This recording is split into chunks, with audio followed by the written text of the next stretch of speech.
Ouais, important du coup de Moïse.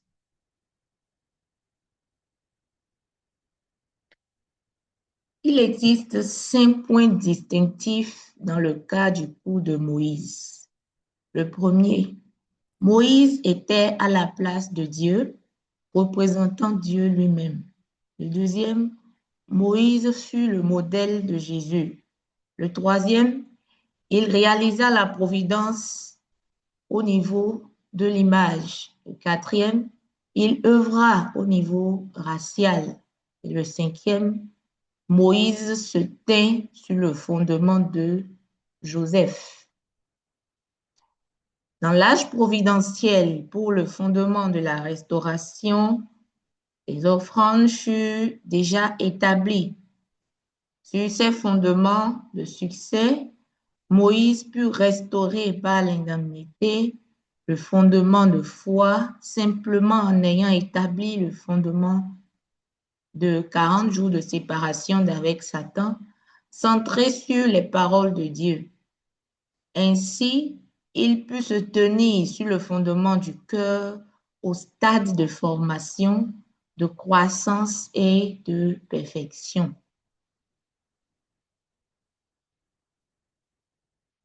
En traversant ces périodes, notamment la période de 40 ans des Israélites, le moment arriva pour que le peuple d'Israël quitte l'Égypte s'il se rassemblait centré sur Moïse. Moïse se trouvait dans la position de fils vis-à-vis du Messie et pouvait également se tenir dans la position d'Abel devant les Israélites. Abel représente le fils chargé d'accomplir sur le plan historique ce que les parents n'ont pas accompli. Et en même temps, il est dans la position de parent de foi vis-à-vis des descendants d'Adam, c'est-à-dire l'humanité. Les figures centrales telles que Jacob, Abraham et Noé ont toutes durement peiné. Mais Moïse, lui, fut élevé à la cour d'Égypte. Comme il se tenait sur le fondement de Joseph, il devait commencer son œuvre à partir de la cour royale. Les personnes qui avaient préparé le fondement avaient beaucoup travaillé pour combler l'abîme de la chute. Elles avaient aplani le sol spirituel. Sur ce terrain, Moïse apparut comme un bâtisseur avec le peuple d'Israël. Voilà en quoi Moïse différait des autres figures providentielles. Aujourd'hui, dans la providence du second avènement, la Corée est dans la position d'établir le fondement et vous, les Japonais, en tant que représentants de la nation d'Ève, êtes les bâtisseurs au niveau national et mondial. Vous êtes dans la position de marcher sur ce chemin et de recevoir la gloire sur la base des efforts déjà accomplis. Plus vous travaillez dur, plus vous obtenez de résultats. Nous, membres coréens, avons peiné et répété les efforts qui ont souvent semblé voués à l'échec. Mais pour vous, c'est différent. Plus vous agissez, plus les fruits se multiplient. Ah, Joe, recevons la parole des vrais parents, pas de chaudes ovations, s'il vous plaît.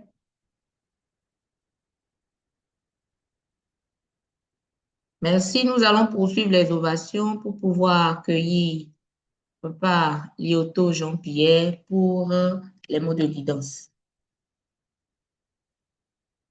Papa, vous avez la parole.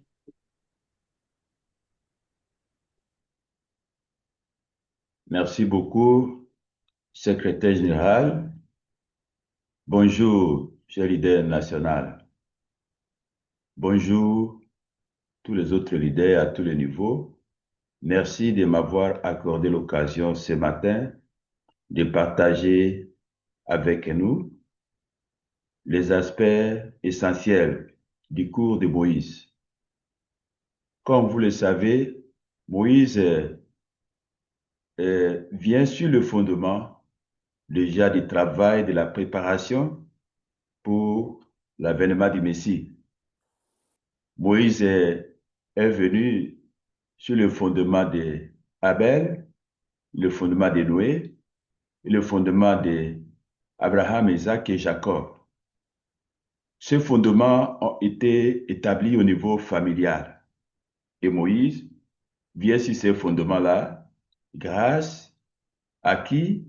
Grâce à Joseph, qui est le descendant d'Abraham, l'enfant de Jacob. Joseph, c'est celui qui a été vendu par ses frères, qui finalement est devenu la deuxième personnalité dans le monde égyptien. Si nous voulons le voir ainsi, Moïse hérite le fondement de qui? De Joseph, parce que Moïse a travaillé, a vécu au palais. Ici, nous allons d'abord comprendre un aspect. Moïse a vécu 40 ans au palais. Avant son arrivée au palais, il a vécu quand même. Ce qui fait que les 40 ans de Moïse au palais, y compris son âge bien avant, constituent les éléments. On compte beaucoup plus ici les 40 ans. Ainsi, nous comprenons que Moïse était le représentant de Dieu de façon symbolique. Et aussi, il était aussi l'image de qui? L'image du Messie à venir. Dans ce cas, Moïse établit réellement ce fondement au niveau national. Bien sûr que les descendants de Jacob ont vécu en Israël et ont vécu en Égypte 400 ans. Jacob est entré en Égypte avec 70 membres de sa famille. Et ces 12 enfants sont devenus finalement les ancêtres des clans et des tribus. Lorsque Moïse sortait avec le peuple de l'Égypte pour aller à Canaan, déjà c'était des tribus. Et nous comprenons que le premier élément alors retenu ici, Moïse était à la place de Dieu. Il représentait Dieu lui-même devant Pharaon, aussi bien que devant le peuple d'Israël. Il était comme un parent par rapport au peuple d'Israël. À leur sortie de l'Égypte, Moïse, avant de sortir, il a rencontré Pharaon pour lui demander que l'Éternel, notre Dieu, m'a demandé de venir chercher le peuple pour aller faire le sacrifice. En réalité, ceci était comme le deuxième fondement que Moïse a établi, parce que le premier fondement, c'était les 40 ans qu'il a vécu au palais. Alors, Moïse n'était pas au palais seul, il était avec sa maman.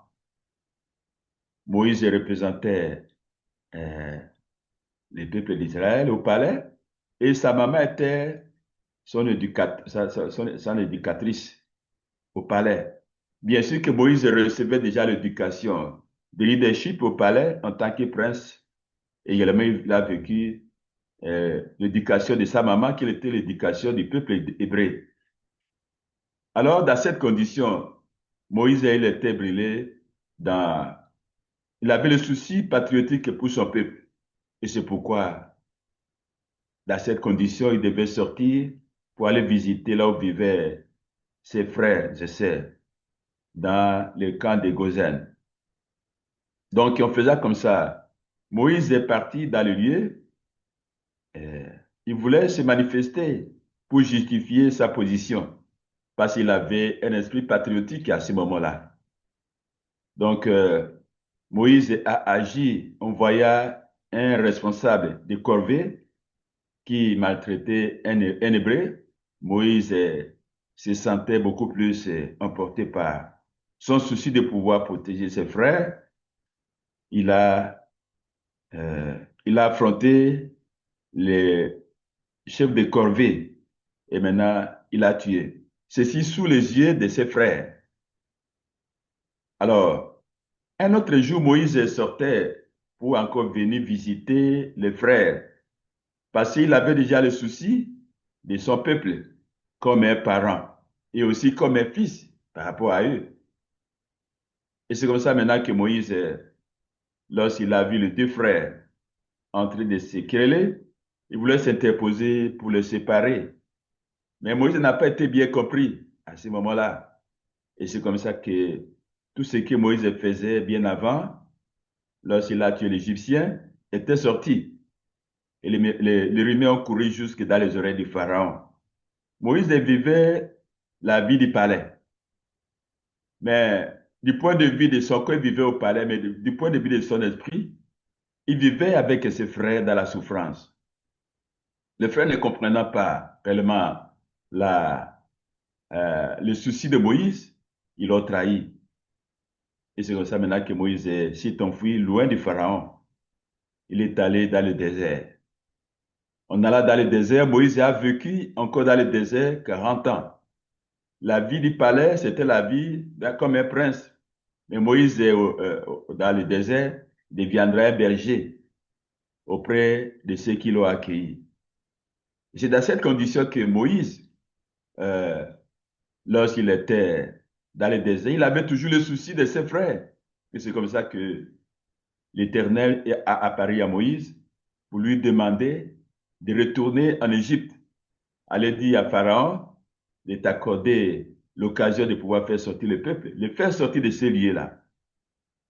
Parce que les cris de leur cœur m'ont arrivé jusqu'au cœur. Mais Moïse voulait s'exprimer auprès de l'Éternel. Comment pourrais-je partir là-bas? Ce sont eux qui ont fait que je fuis loin de Pharaon. L'Éternel a dit, va, je serai avec toi. Avant de pouvoir aller, l'Éternel a dit à Moïse, et comme il était un berger, tu as le bâton dans la main. Jette ce bâton, va devenir un serpent. Moïse a jeté le bâton est devenu serpent. Moïse, l'Éternel dit à Moïse de reprendre le bâton. Moïse a repris le bâton est devenu, a repris le serpent est devenu bâton. Voilà, je serai avec toi, Moïse. Quand tu seras devant Pharaon, tu vas manifester tout ce que je viens de montrer là. Donc, Pharaon va t'accepter. Moïse est retourné, on alla voir ses frères. Il a été accueilli premièrement par son grand frère, Aaron, qui l'a aidé à pouvoir aller parmi les Anciens avant d'aller rencontrer Pharaon. Moïse a exprimé les désirs pour lesquels il était venu. Et maintenant, les autres l'ont suivi vers Pharaon. On alla vers Pharaon. Moïse a demandé à Pharaon de laisser le peuple, l'Éternel lui a envoyé. Parce que Moïse a travaillé comme le représentant, comme Dieu devant le peuple, aussi bien que devant Pharaon. Et c'est comme ça maintenant que Moïse, dans cette condition, il a demandé à Pharaon euh, de lui accorder le peuple pour aller prier pendant 3 jours, aller faire les sacrifices dans le désert, on va revenir. Dans la bouche de Moïse, c'était comme 3 jours. Mais dans son cœur, il savait que c'est le départ pour toujours. Alors, Pharaon ne pouvait pas accepter facilement la demande de Moïse. Donc, Pharaon voulait manifester l'opposition. Moïse a ordonné à Aaron qui gardait les bâtons. Aaron a jeté le bâton est devenu serpent. Et aussi, comme Pharaon avait ses magiciens qui avaient aussi des petits bâtons, il demanda aux magiciens qui étaient venus avec les petits bâtons. Les magiciens ont jeté les petits bâtons, sont devenus aussi des petits serpents. Et c'est comme ça le serpent de Moïse a avalé tous les autres serpents. Et Pharaon a vu que Moïse, son Dieu, il est plus fort. Et c'est comme ça maintenant qu'il a promis à Moïse, voilà, tu viens demain, on va arranger. Alors Moïse vient le lendemain, Pharaon ne veut plus. Cet aspect, nous allons voir comme c'était d'abord un élément qui permettrait à Moïse de se manifester devant Pharaon. L'autre aspect aussi, c'est qu'il l'a accompagné. Ses frères pouvaient voir également en Moïse une personnalité qui a une certaine potentialité. Il a un pouvoir que les autres n'en ont pas. Ceci permettait aux autres aussi de comprendre que Moïse est l'envoyé de Dieu, bien entendu. Ainsi, si cette base, Moïse devait être comme le libérateur, comme l'avons dit déjà mes points, Moïse a établi le modèle de Jésus. Il a travaillé en Égypte, il devait faire sortir le peuple de l'Égypte comme un messie symbolique. Alors, Moïse a finalement réussi malgré tout ce que Pharaon disait. Moïse a manifesté une certaine puissance et Pharaon lui a laissé partir avec le peuple.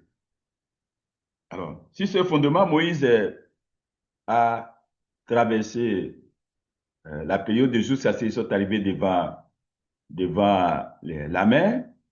Il y avait les difficultés pour traverser. Et Moïse a demandé à l'Éternel comment il devait faire pour faire traverser le peuple, la mer. Et c'est comme ça. L'Éternel a demandé à Moïse de prendre ton bâton, de taper sur l'eau. Les eaux vont se séparer, également tu vas faire traverser le peuple. C'est ce que Moïse a fait. On souleva son bâton. Il y a eu le vent qui a dispersé l'eau, qui a chassé l'eau de part et d'autre. Et ceci a permis au peuple de traverser. Comme cela faisait déjà 3 jours, Pharaon a compris finalement que les peuples juifs ont fui. Moïse a fui avec ses peuples. Et c'est comme ça maintenant que Pharaon a mobilisé quoi? Il a mobilisé les chars de combat pour suivre Moïse avec son peuple. Et en faisant comme ça, lorsque Pharaon, avec son armée, voulait maintenant pour faire ramener les peuples du désert vers Égypte, qu'est-ce qui s'est passé? Moïse, euh, il a soulevé son bâton et le vent s'est soufflé et maintenant les eaux ont renfermé tout de l'armée égyptienne qui a été engloutie dans l'eau. C'est dans ce moment-là que cette mer est appelée maintenant la mer Rouge. Ainsi, Moïse a établi la providence en tant qu'image. Bien sûr, lorsque les peuples ont traversé le désert, c'était des tribus. 12 tribus comme le fondement, comme le produit des 12 filles de Jacob. Arrivé à Cana, donc Moïse n'était pas arrivé à Cana, bien entendu, mais les descendants de Jacob sont arrivés à Cana. Ils devaient s'installer. Et comme nous venons de dire, troisième point, Moïse a réalisé la providence au niveau de l'image. L'image qui devait être établie en réalité euh, de façon substantielle en Égypte, c'est arrivé à Cana que les 12 tribus qui se sont installées pendant 400 ans encore, et ceci a été un fondement qui a fait que les 12 tribus devaient maintenant reconstituer comme une nation capable de pouvoir recevoir le Messie. Et c'est pendant cette période-là que ces 12 tribus devaient être le prophète Samuel va oindre Saül comme le premier roi. Il demanda à Saül de rassembler les 12 tribus qui étaient comme des petits royaumes au niveau tribal, de faire comme un grand royaume uni d'Israël. Et c'est comme ça maintenant que le royaume uni d'Israël était comme un fondement national. Ceci pouvait permettre à ce que le Messie en réalité devait venir à ce moment-là. Saül a régné 40 ans. À la fin de son règne, il a eu une certaine désobéissance. David est venu, il a régné 40 ans. Le Messie devait aussi venir à ce moment-là. David également, il y a eu certaines malcompréhensions, dysfonctionnements. C'est ainsi que Salomon est venu. Il a régné aussi 40 ans. À l'époque de Salomon, en réalité, il était comme un roi influent, un roi avec beaucoup de prestige. Le problème de Salomon, c'était la victoire, parce que Salomon, il a demandé une seule chose à Dieu, quoi? La sagesse. La situation de Salomon, qui devait permettre à ce que le Messie puisse venir, était que Salomon, il a eu un fondement, euh, la cour royale qui devait être gérée seulement par le roi et la reine, mais Salomon, il y a eu beaucoup d'épouses, des concubines et des épouses, plus ou moins 1300 épouses, 700 concubines. Alors ce fondement était vraiment, n'était plus réalisé parce que après ceci, le royaume uni d'Israël était divisé. Quatrièmement, nous allons voir ici que Moïse a œuvré au niveau racial. Moïse a guidé seulement le peuple comme une race, le descendant de qui? Le descendant de Jacob. Alors, sur ce fondement, Cela étant, ceci a permis à ce que les fondements établis au niveau racial pouvaient permettre à ceux qui, à partir de cette race, alors ceux qui viendront devaient également suivre une tradition. Comme vous le savez, les descendants de Jacob devaient suivre la tradition laissée par Abraham, Isaac et Jacob. Et tout le temps qu'ils ont vécu en Égypte, ils étaient vraiment sous la couverture de la tradition. Cette tradition devait leur permettre de pouvoir vraiment garder l'identité, la vraie identité de Dieu, qui permettrait à Dieu de pouvoir vraiment les utiliser. Aussi, si nous voulons comprendre ceci par rapport à la tradition, nous allons comprendre que lorsque Moïse était guidé le peuple dans le désert, Moïse est allé jeûner 40 jours pour prendre les 10 commandements. Ces 10 commandements qui ont été donnés par Moïse devaient être comme la base pour guider le peuple vers Canaan. Mais qu'est-ce qui s'est passé? Les premiers 40 jours ont soldé par un échec parce que Moïse, en descendant de la montagne, qu'est-ce qui s'est passé? Il a trouvé le peuple a perdu la foi. Et Moïse s'est fâché, il a jeté les deux tables de pierre. Comme l'Éternel était déjà toujours avec Moïse, il lui a demandé de retourner sur la montagne. Moïse est retourné sur la montagne. L'Éternel lui a dicté de tailler les deux tables de pierre, dicté également de tailler les 10 commandements sur les deux nouvelles tables. Et comme ça, Moïse, lorsqu'il est descendu avec les nouvelles tables, le peuple a cru en lui. Et c'est comme ça maintenant que Moïse a établi quoi? A établi le tabernacle, ce que vous appelez quoi? La demeure. Alors, à ce niveau, nous allons comprendre aujourd'hui que euh, les vrais parents amènent la providence au niveau cosmique. Et sur cette base, nous allons comprendre qu'aujourd'hui, les vrais parents ont ouvert toutes les vannes, permettant à ce que les peuples élus, ceux qui suivent les vrais parents aujourd'hui, bien entendu, à partir de ceux-là qui ont reçu la bénédiction, la providence aujourd'hui est l'établissement de la demeure que nous comprenons aujourd'hui comme les salles Chonchivon, qui sont en train d'être installées à travers les départements, aussi à travers les nations. La demeure, c'est comme les salles de prière, c'est comme la demeure à l'époque des peuples juifs dans les déserts. Bien sûr que lorsqu'ils sont arrivés à Cana, ils devaient également reproduire les mêmes modèles en établissant quoi? En établissant des temples. Nous comprenons ici que la demeure ou les salles de prière Chonchivon, c'est le lieu dans lequel nous tous en tant que peuple qui suivons les vrais parents, devons vraiment nous ressourcer, comme le dit déjà les éléments liés à la salle de prière. Chonchivon, cette salle constitue aujourd'hui comme le bureau de notre Père, également la matrice de notre vraie mère. Il est vrai que nous avons le souci de pouvoir vraiment installer ce que Dieu veut. Quoi? La nation. Quelle est cette nation qui doit être établie? La nation de Chonilguk, une seule famille universelle, un seul peuple, une seule souveraineté. Bien sûr, lorsqu'ils sont arrivés dans le désert, ils sont arrivés à Canaan, donc nous allons voir que les peuples avaient la souveraineté, les peuples n'avaient pas encore le territoire. C'était déjà le peuple, la population, parce qu'il y a trois éléments. La population, la souveraineté et le territoire. Alors, le fondement, l'image, franchement, pour que le Messie vienne, devait être sur le fondement d'une nation. Aujourd'hui, lorsque nous essayons de voir aujourd'hui, ce fondement est en train d'être réalisé au niveau cosmique. Aujourd'hui, nous allons voir que les vrais parents nous ont accordé beaucoup de bénédictions pour nous permettre de devenir quoi? Des tribus. Bien sûr que nous comprenons aujourd'hui qu'il y a des familles bénies qui ont reçu la bénédiction, qui est comme le premier cadeau que les vrais parents ont donné. Deuxième cadeau, les familles bénies sont des familles qui ont hérité déjà de la lignée verticale. Les familles bénies sont maintenant élevées à la position de qui? De messieurs tribal.